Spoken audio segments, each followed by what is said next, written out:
नमस्कार मित्रांनो, इन्व्हेस्टमेंट माहिती यूट्यूब चॅनलवर तुमच्या सगळ्यांचे स्वागत आहे.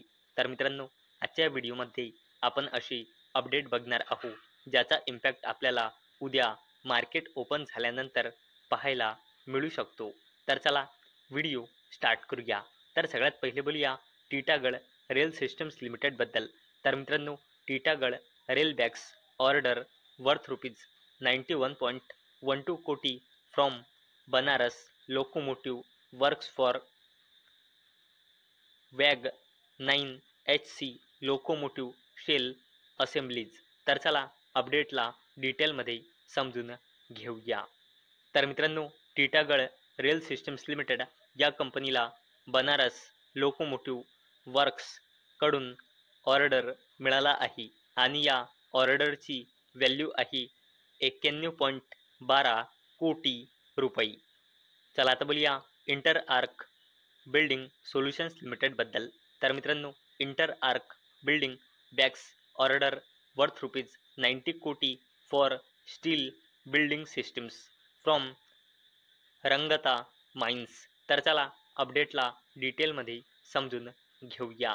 तर मित्रांनो, inter arc building solutions limited या कंपनीला रंगता माइन्स लिमिटेडकडून ऑर्डर मिळाला आहे आणि मित्रांनो, या ऑर्डरची व्हॅल्यू आहे 90 कोटी रुपये. आणि मित्रांनो, हा order inter arc building solutions लिमिटेडला 6 ते 8 महिन्याच्या अंदर कंप्लीट करायचा आहे. चला आता बोलूया JSW स्टील लिमिटेडबद्दल. तर मित्रांनो, JSW स्टील गेट्स रुपीज 1473 कोटी demand notice from Odisha government over Jajang iron ore block. तर चला अपडेटला डिटेलमध्ये समजून घेऊया.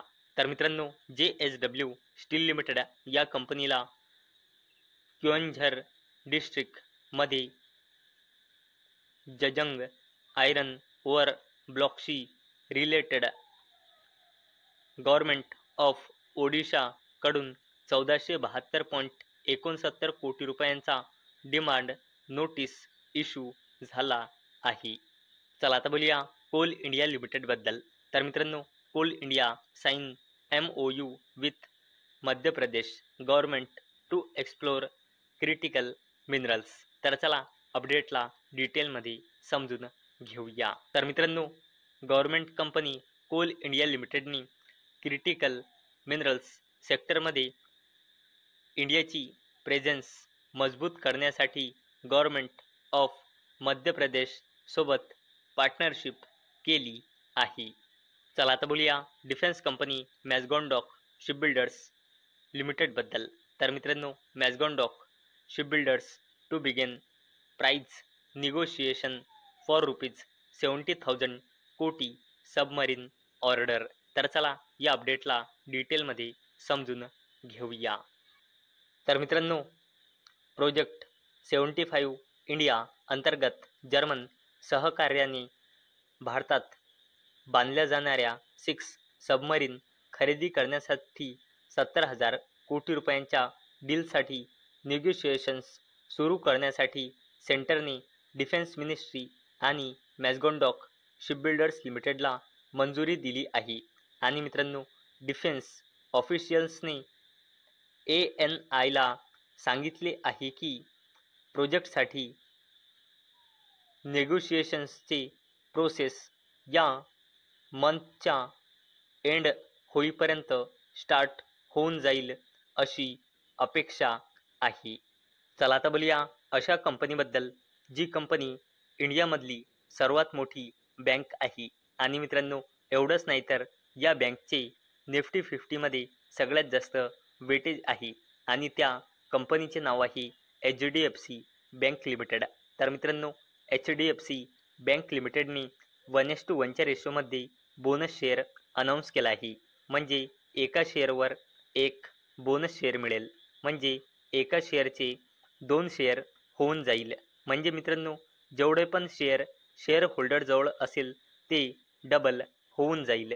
आणि मित्रांनो, या बोनस शेअरचा बेनिफिट घेण्यासाठी HDFC बँक लिमिटेडने एक्स डेट फिक्स केली आहे 26 ऑगस्ट 2025. म्हणजे मित्रांनो HDFC बँक लिमिटेडच्या 1:1च्या रेशोच्या बोनस शेअरचा बेनिफिट घेण्यासाठी या कंपनीचे शेअर 25 ऑगस्ट म्हणजे उद्या किंवा त्याच्या पहिलेच खरेदी करावे लागत होते. आता बोलूया डिफेन्स कंपनी HAL बद्दल म्हणजे हिंदुस्तान एरोनॉटिक्स लिमिटेड बद्दल. तर मित्रांनो HAL GE aerospace to begin talks on fighter jet engine production in India report.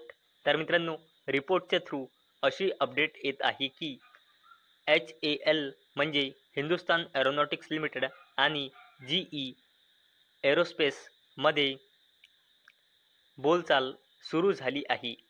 कशाबद्दल?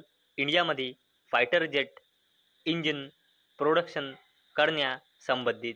आणि मित्रांनो मी परत एकदा क्लिअर करून देत आहे की ही अपडेट रिपोर्टच्या थ्रू आलेली आहे. आता बोलूया मुकेश अंबानीजीच्या जबरदस्त कंपनी रिलायन्स इंडस्ट्रीज लिमिटेड बद्दल. तर मित्रांनो Reliance Industries acquire remaining 6.1% stake in Nauyaan shipyard for ₹45.32 कोटी. तर चला अपडेटला डिटेलमध्ये समजून घेऊया.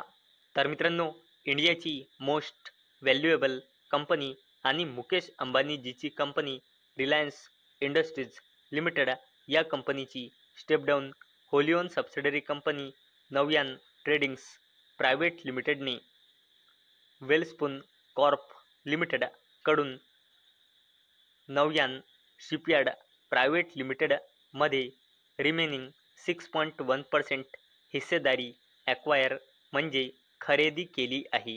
आणि मित्रांनो ही खरेदी कंप्लीट झाली आहे 45.32 कोटी रुपयांमध्ये. आणि मित्रांनो या खरेदीनंतर नव्यान शिपयार्ड प्रायव्हेट ही कंपनी रिलायन्स इंडस्ट्रीज लिमिटेडची stepped down wholly own subsidiary company बनली आहे. चला आता बोलूया NSEच्या मेजर इंडेक्स निफ्टी 50 बद्दल. तर मित्रांनो Max Health and InterGlobe aviation to enter Nifty 50 index, Hero MotoCorp and IndusInd bank out. तर चला अपडेटला डिटेलमध्ये समजून घेऊया. तर मित्रांनो ऑफिशियल अपडेट आलेली आहे की NSEच्या मेजर इंडेक्स निफ्टी 50मध्ये मॅक्स हेल्थकेअर आणि इंटरग्लोब एव्हिएशन या दोन कंपन्या ॲड होणार आहे. तसेच निफ्टी 50मधून हिरो मोटोकॉर्प आणि इंडसइंड बँक लिमिटेड या दोन कंपन्या बाहेर होणार आहे. आणि मित्रांनो हे चेंजेस 29 सप्टेंबर 2025ला मार्केट बंद होण्यानंतर लागू होणार आहे. म्हणजे हे अपडेट 30 सप्टेंबर 2025 पासून लागू होणार आहे. तर मित्रांनो मला अपेक्षा आहे आजचा आपला व्हिडिओ तुम्हाला इन्फॉर्मेटिव्ह वाटला असेल. तर मित्रांनो जर तुम्हाला हा व्हिडिओ इन्फॉर्मेटिव्ह वाटला असेल तर या व्हिडिओला लाईक करा आणि चॅनलला सबस्क्राईब करा. आणि मित्रांनो हा व्हिडिओ फक्त आणि फक्त एज्युकेशन पर्पजसाठी बनवलेला आहे. माझ्याकडून काहीही रेकमेंडेशन नाही की तुम्ही या स्टॉक्सना बाय करा, सेल करा किंवा होल्ड करा. तर चला भेटूया उद्या संध्याकाळी 6 वाजता. तोपर्यंत टाटा, बाय बाय.